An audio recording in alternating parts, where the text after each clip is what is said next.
et bienvenue sur la chaîne YouTube de Notre École Alternative. Aujourd'hui dans cette nouvelle vidéo, je vais vous expliquer dans les grandes lignes comment se déroule une journée chez Néa. Comme je vous le disais dans la précédente vidéo, il n'y a pas vraiment de journée type. La journée va se dérouler en fonction des envies, des souhaits et en fonction de ce qui émane des enfants à l'instant T. Mais il y a quand même plus ou moins des choses qui se font naturellement, régulièrement. Alors avant de commencer vraiment l'explication de la journée type, je vais vous expliquer un petit peu comment est faite notre école, la structure de l'école pour que vous puissiez un petit peu vous repérer dans l'espace lors de mes explications. Nous avons un premier sas d'entrée, les vestiaires et les toilettes. Ensuite, nous avons une deuxième grande salle où c'est plutôt la salle de classe avec des bureaux, des chaises et tous les ateliers et tout le matériel nécessaire. Et une dernière salle qui est quasiment entièrement tapissée avec bibliothèque et jeux d'imitation comme la dinette, la poupée et des instruments de musique. Et cette salle-là, c'est vraiment notre salle calme avec des hamacs pour le repos. Donc c'est plutôt la salle cosy, calme, tranquille. Vous allez comprendre pourquoi je vous dis tout ça. Donc comment se passe la journée chez Néa? Les enfants arrivent le matin entre 8h45 et 9h. Les parents, les enfants disposent donc d'un quart d'heure pour arriver chacun son rythme et nous, ça nous permet de pouvoir vraiment accueillir les enfants de façon individuelle lorsqu'ils arrivent tranquillement, leur dire bonjour, prendre une ou deux transmissions auprès des parents et laisser ensuite l'enfant, une fois qu'il a déposé ses affaires, qu'il a mis ses chaussons s'il le souhaite, etc., le laisser aller dans la grande salle commune, salle de classe, prendre un atelier s'il le souhaite, ou d'aller dans la salle suivante, la salle calme, faire de la musique, prendre un livre, jouer à la poupée, etc.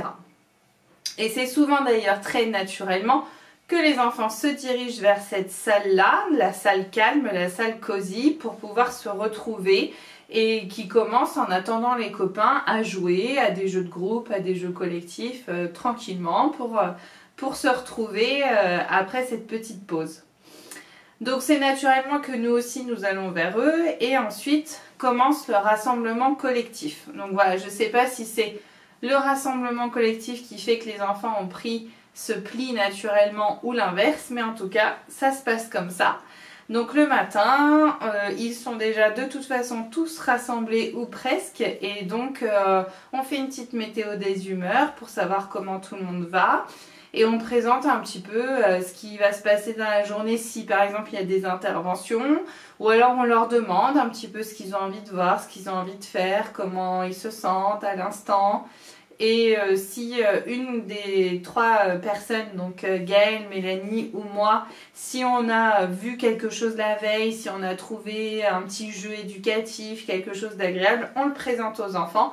Et on voit si ils ont envie de le faire, si on le met en place, comment, pourquoi, etc. Et il peut arriver que de ce rassemblement collectif émerge quelque chose, la naissance d'un projet. Un enfant qui commence à dire, je sais pas, ce week-end, je suis allée faire une sortie sur un voilier et j'aimerais bien qu'on construise une maquette, qu'on essaye de voir ce qui flotte, ce qui coule. Et en général, notre équipe fonctionne comme ça, c'est qu'on va le faire tout de suite. Si on a le matériel, si on a les compétences, les connaissances pour faire, on va faire tout de suite l'expérience, on va commencer, partir dans le projet tout de suite. Comme ça, au moins, c'est fait, on est dans l'action, on est dans l'envie et c'est maintenant qu'il faut le faire, quand l'enfant en a envie. Donc souvent, les projets de groupe comme ça, c'est une proposition d'un enfant ou d'un petit groupe d'enfants et souvent, ça entraîne tout le groupe. Il arrive parfois qu'il y ait quelques enfants à qui ça ne dit rien, ça ne tente pas. C'est ok, on les force pas et il y a un adulte qui arrivera très bien à se détacher du projet pour proposer d'autres choses à ses enfants ou pour leur montrer ce qu'ils peuvent éventuellement faire d'autre. Donc voilà pour ça. Donc souvent ça va prendre une bonne partie de la matinée. Déjà le rassemblement, la météo, etc. Prend un bon bout de temps. Si c'est pas un projet collectif qui émane du rassemblement, simplement chaque enfant va aller de façon individuelle ou en petits groupes chercher des ateliers pour travailler sur les apprentissages fondamentaux et faire ces petits ateliers chacun tranquillement dans son coin. Voilà, tout simplement. Ensuite, forcément, on a un temps de pause, un temps de récréation. Les enfants vont dehors en toute autonomie, où l'on propose aussi une collation, donc quelque chose à boire et quelque chose à manger. Lors de la récréation, là, les enfants sont complètement libres. Nous sommes vraiment dans un parc naturel. Donc les enfants peuvent jouer avec la boue, la terre s'il y en a, ou enfin si c'est l'été, ils peuvent aussi faire un mélange terre-eau pour former de la boue. Ils peuvent jouer avec des feuilles, des insectes, on a beaucoup de boîtes, on a des loupes, des petits microscopes pour observer tous ces petits insectes. Les enfants ont le droit de monter dans les arbres, de faire des cabanes. C'est vraiment le temps où voilà, ils font leur jeu à eux tranquillement. Et en fait, la récré n'est pas à une heure précise. C'est pour ça que je ne vous donne pas d'heure depuis tout à l'heure. La récré, c'est quand on ressent que là, il est temps de sortir, quand on sent que soit on est arrivé au bout de quelque chose, ça s'essouffle, ou soit les enfants commencent à s'énerver, ou même parfois nous, si on est à fond dans le projet, comme on dit, il se peut que ce soit les enfants qui nous disent il est temps de faire une petite pause, j'ai besoin d'une pause. Donc la récré, elle peut être très tôt le matin, à 10h, comme à 10h30, comme à 11h, comme à 11h30, ça va vraiment dépendre de l'énergie de groupe. Voilà. Et en rentrant de récré, soit il nous reste donc un petit temps où on continue sur le projet, ou alors chacun fait son temps individuel, soit il nous reste pas du tout de temps parce qu'on est parti en récré un peu tard et après nous déjeunons. Donc le déjeuner chez Néa se prend tous ensemble, nous mangeons tous ensemble, toutes tranches d'âge mélangées avec Gaëlle, Mélanie et moi évidemment. Les enfants emmènent leur repas à l'école le matin, ils le stockent dans un frigo et le midi, chacun prend ses petites affaires, va chercher de la vaisselle s'il en a besoin, fait chauffer son repas s'il y en a besoin, chacun s'installe, tout le monde est autonome et nous mangeons donc tous ensemble dans la salle de classe l'hiver et dehors quand les beaux jours arrivent. Voilà pour le repas. Une fois que nous avons tous déjeuné, nous avons mis en place un tableau des responsabilités. Ça tourne, les enfants, voilà, selon les jours, et chacun a une petite responsabilité à faire, essuyer les tables, vider le lave-vaisselle, remplir le lave-vaisselle, passer l'aspirateur, passer la serpillière, parce que ça représente quand même une lourde charge, on va dire, et c'est surtout que nous déjeunons, comme je vous l'ai dit, dans la salle de classe. Donc il est important que celle-ci soit nettoyée après le repas pour qu'ensuite on puisse reprendre nos activités à l'intérieur. Donc une fois que tout le monde a fait sa responsabilité, les enfants qui ont besoin de dormir peuvent donc se diriger vers la salle calme, cocooning, aller s'installer chacun dans son hamac avec son doudou et nous pouvons commencer ce temps de repos. Les enfants qui ne dorment pas restent de l'autre côté et on va commencer à essayer de chuchoter pour baisser un petit peu le volume, pour être plus au calme, se faire donc un temps calme. Là, ils sont libres de faire des activités manuelles, des coloriages. Ils sont libres aussi de reprendre un travail entamé. Si pour eux, ils ont envie de travailler à ce moment-là, c'est ok, il n'y a pas de problème.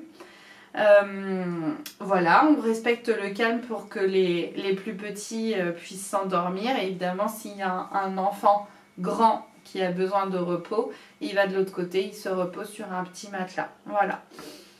Une fois que le temps calme, on va dire, s'essouffle aussi un petit peu, que les enfants commencent à retrouver de l'énergie, que la digestion est passée, nous faisons un deuxième temps libre, on va dire, à l'extérieur, où là c'est reparti pour une grande récré. C'est un peu notre récré à nous de la pause méridienne, mais en décalé. Le rythme s'est pris comme ça et ça fonctionne plutôt bien comme ça. Donc grosse récré jusqu'à ce que En général, tous les maternelles est fini de faire la sieste et ensuite l'après-midi elle est plutôt dédiée soit à du créatif, soit à du projet collectif. Par exemple, on peut lire une histoire qu'on aura été chercher à la bibliothèque de notre village, de Landré. Des histoires à visée, on va dire, éducative, pédagogique. On lit cette histoire tous ensemble et après on en débrief et il peut encore de cette histoire émaner tout un projet de plusieurs semaines ou de plusieurs jours. Voilà.